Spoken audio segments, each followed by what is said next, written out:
इस एपिसोड के शुरुआत में लिंग और इजी क्वीन से डिस्कस कर रहे थे और इजी कहता है तुम कल मेरा कैफे आ सकती हो लेकिन तुम्हें मेरा बात सुनना होगी। और इजी ने क्वीन को उसका 3 रूल्स बताता है और कहता है तुम समर ब्रेक में मेरा शॉप पर आओ ताकि तुम एक्सपीरियंस कर सके कि पैसा कमाने का फील होता क्या है। लिंग ने बीच में बोला कि अगर क्वीन तुम काम नहीं करना चाहती हो तो तुम कल चिंगटिंग के साथ फर्नीचर शॉपिंग जा सकती हो। यह सुनकर क्वीन थोड़ी पैनिक हो गई और उसने लिंग से पूछी कि क्या तुम सच में चाहते हो कि माँ वापस आके चाइना में सेटल हो जाए। और उसने होप किया कि लिंग कोई सोल्यूशन निकाले, लेकिन लिंग ने कहता है कि मेरे पास कुछ करने को ऑप्शन नहीं है। चिंगटिंग ने कभी मेरा फीलिंग्स की परवाह नहीं की है, अगर करती है तो वो अभी सिंगापुर से वापस नहीं आती। लिंग का बात सुनकर इजी कंफ्यूज हो गया और क्वीन ने कुछ एक्सप्लेन नहीं किया। दूसरी ओर चिंगटिंग हॉस्पिटल गई जहां लिंग काम करता था और उसका ड्यूटी खत्म होने का वेट करने लगी। उसके दिमाग में सिर्फ लिंग एपिंग का बातें घूम रही थी। तभी उसे पता चलती है कि लिंग सिंगापुर में भी मेडिसिन लिया करता था लेकिन उससे झूठ बोलता था। और उसे याद आती है कि लिंग देर रात तक सो भी नहीं रहा था। तभी वहां पे फेंग जीजी ने चिंगटिंग को देख लिया और उसे ग्रीट करने आई। दोनों थोड़ी देर तक बात की और फिर एक दूसरे को वीचैट पर ऐड कर लिया। जब लिंग का काम खत्म हुआ और चिंगटिंग के साथ एक पास के शॉप में बात करने गया। लिंग क्लियरली इम्पेशेंट था और कन्वर्जेशन कंटिन्यू करना नहीं चाहता था। चिंगटिंग उसका एटीट्यूड से हर्ट हो गई और बोली कि तुम मुझसे तुम्हारा मन की बात शेयर कर सकते हो। तभी लिंग अचानक से उससे कहता है कि मुझे ली जियान से शादी करना है। चिंगटिंग शॉक हो गई लेकिन ना चाहते हुए भी लिंग के सामने उसका डिसीजन को सपोर्ट करने का नाटक करती है और कहती है तुम्हारा और ली जियान की रिश्ता बहुत फास्ट हो रहा है। अब तुम उसे शादी करना चाहते हो लेकिन तुम्हारे पास घर नहीं है, कार भी नहीं है, तो मैं मेरी सिंगापुर का घर बेच दूंगी और तुम्हें यहाँ एक फ्लैट खरीदूंगी ताकि तुम्हें कोई टेंशन ना हो। लेकिन लिंग कुछ नहीं कहता है। दूसरी ओर मिंगयू की फादर ने अचानक मिंगयू को बुलाए। वो कुछ दिनों से होटल में रह रहे थे और उन्होंने मिंगयू को बताया कि मैं जिन से डाइवर्स लेने का प्लान कर रहा हूँ। मिंगयू को शॉक हो गई क्योंकि उसे लगी थी कि वो दोनों सिर्फ गुस्से में ऐसे बात कर रहे थे। लेकिन मिंगयू की पापा ने कहा कि हाउस परचेस वाले मैटर ने मुझे रियलाइज करवाया कि मैं जिन के साथ और नहीं रह सकता। ए कहकर वो चले गए। मिंगयू जिन के लिए वरिड थी लेकिन उसकी कॉल ब्लॉक हो गई थी, इसलिए उसने एक और फोन ब्लॉक करके कॉल किया। जब जिन को पता चले कि मिंगयू की फादर डाइवर्स लेना चाहते हैं तो वो गुस्से में बोली कि मैं घर आकर हाउस होल्ड रजिस्ट्रेशन बुक लेती हूँ और हम जल्दी से डाइवर्स करेंगे। जब मिंगयू घर आई तो वो बैड मूड में थी और तैंग से बात करना चाहती थी लेकिन तैंग बिजी थी। जैंग बाई का मदर के साथ उसका ग्रैंड मदर का बर्थडे सेलिब्रेट करने के लिए क्लोथ सेलेक्ट कर रही थी। उसने बस मिंगयू को थोड़ा सा कंफर्ट दिया और जल्दी से चेंज करके नीचे चली गई। बाहर जैंग बाई कार में वेट कर रहा था। जैसे ही तैंग इसका तरफ गई जैंग बाई को एक स्पार्क फील हुआ। जैंग बाई का मदर तैंग को देखकर बहुत खुश हुई और ये सुनकर सैड होती है कि तैंग अब एक्टिंग नहीं करती है। उस रात जब लीजन घर आई तो क्वीन पूछती है कि क्या तुम मेरा भाई के साथ सोए हो। लीजन कहती है कि हाँ, तो क्वीन शॉक हो जाती है। तो लीजन कहती है कि हम दोनों बचपन से ही साथ में सोया करते थे। तो क्वीन थोड़ा रिलीफ होती है और कहती है मैं इसलिए पूछी थी क्योंकि मुझे लगता है कि तुम दोनों का रिलेशन ब्रेक होगा तो तुम्हें ब्रेकअप होने के बाद तुम्हें एम्बैरेस होगा उसके साथ सोए हो कहकर, क्योंकि मेरी माँ को ये रिलेशनशिप अच्छी नहीं लगती है और तुम लोगों को हेट करती है। जब भी झगड़ा होता है तब माँ के सामने मैं या भाई कभी जीते नहीं है क्योंकि वो हमारी माँ है, इसलिए कहकर जाती है।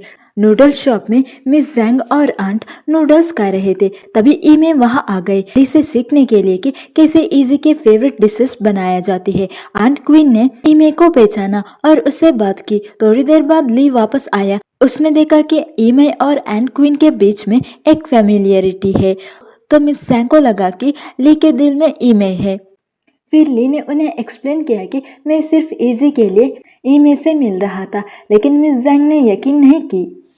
उसने ये भी कहती है कि मैं सिर्फ इसलिए इंटरेस्टेड थी क्योंकि आप एक अच्छा इंसान हो। ली को बुरा नहीं लगा, लेकिन ईमे ने उसके लिए स्टैंड लिया और बोला कि ली सच में एक अच्छा इंसान है और अगर आप दोनों एक गुड मैच नहीं है तो इसका मतलब ये है कि वो सिर्फ इसलिए नहीं कह रहा था क्योंकि वो किसी को हर्ट नहीं करना चाहता। उसने ये भी ऐड किया कि जैसे आपको ली का अच्छा नेचर पसंद है वैसे ली को मेरी लुक पसंद है। हर कोई कुछ ना कुछ चाहते हैं और कोई भी किसी से ज्यादा नोबेल नहीं है। ये सुनकर मिस जैंग के पास वर्ड्स नहीं बचे। उसके बाद ईमे ने ली को वहां से ले गए। दोनों वाह करते हुए बात कर रहे थे। तब ईमे ने जैंग के बारे में पूछी। ली थोड़ा एम्बेरस हुआ और बोला कि आंट ने ये सब अरेंज की थी ली जियान की रिक्वेस्ट पर। फिर उसने मेंशन किया कि लीजियन सच में चाहती है कि तुम और इजी एक हो जाए। ईमे सरप्राइज हो गई और बोली कि मुझे याद है कि लीजियन बचपन में मुझे पसंद नहीं करती थी। ली कहता है कि ऐसा नहीं था कि वो आपको पसंद नहीं करती थी, बस तब वो स्टेप मदर नहीं चाहती थी। तब ईमे ने फॉलो अप किया कि इसका मतलब अब वो लीजियन के स्टेप मदर बन सकती है। ली को समझ नहीं आया और उसने कैजुअली कह दिया कि कोई प्रॉब्लम नहीं होगी। ये कहकर उसे रियलाइज हुआ कि कुछ ऑफ था, लेकिन तब तक ईमे शर्माते हुए आगे चली गई थी। दूसरी ओर जब जोमियो स्टूडियो आया, उसने सीक्रेटली दो जुआन को साइड में बुलाया। उसने एक स्कूल पेपर निकाला जिसका फ्रंट पेज में ली जियान के सीनियर यूफाई का एक्सक्लूसिव इंटरव्यू था। उस इंटरव्यू में यूफाई ने इनडायरेक्टली एक्यूज किया था कि लीजियन की काम थ्री लिटिल फ्रेंड्स उसका the three little of us का कॉपी है। दुजुआन ने तुरंत वो पेपर लीजियन को दिखाई तो लीजियन यूफाई को कॉल करके क्लैरिफिकेशन लेने की कोशिश की, लेकिन उसने कॉल पिक नहीं किया। इस वजह से लीजियन का काम करने का मोटिवेशन चली गई और वो स्टूडियो से जल्दी निकल गई। दूसरी ओर चेंगतिंग लिंग का आंट को लेकर लिंग का अपार्टमेंट का बाहर थी और लिंग को कॉल करके पासवर्ड पूछती है, लेकिन लिंग नहीं बताता। तभी आगे से ली जियांग आती है तो चिंगतिंग कहती है कि कोई बात नहीं, ली जियांग आ रही है। लिंग को कंसर्न हुआ कि ली जियांग अकेली चिंगतिंग के साथ है तो उसने अपना काम छोड़कर तुरंत घर की तरफ रश किया। ली जियांग ने चिंगतिंग के लिए डोर खोली और उनके लिए फ्रूट्स भी प्रिपेयर करती है, लेकिन चिंगतिंग को ली जियांग पसंद नहीं थी, इसलिए उसने कुछ ही बातों के बाद उसे वहां से जाने कहती है। तो ली जियांग के जाने के बाद लिंग का आंटी को भी लगा कि ये ज्यादा हो गया है, लेकिन चिंगतिंग ने कही कि मैं बस लीजियन को ट्रबल नहीं देना चाहती। लीजियन अपने घर वापस आए और स्टूडियो को नया इशू के चक्कर में अपसेट होकर सोफा पर बैठी थी। तभी लिंग वापस आ गया। लीजियन को इतना उदास देकर लिंग को लगा कि चिंगतिंग ने उसे बुल्ली किया है। उसने लीजियन से कहा कि तुम घर पर ही रहो और कहीं ना जाओ, और कुछ सामने वाला फ्लैट में जाकर चिंगतिंग से इसका बारे में पूछता है। चिंगतिंग कंफ्यूज हो गई।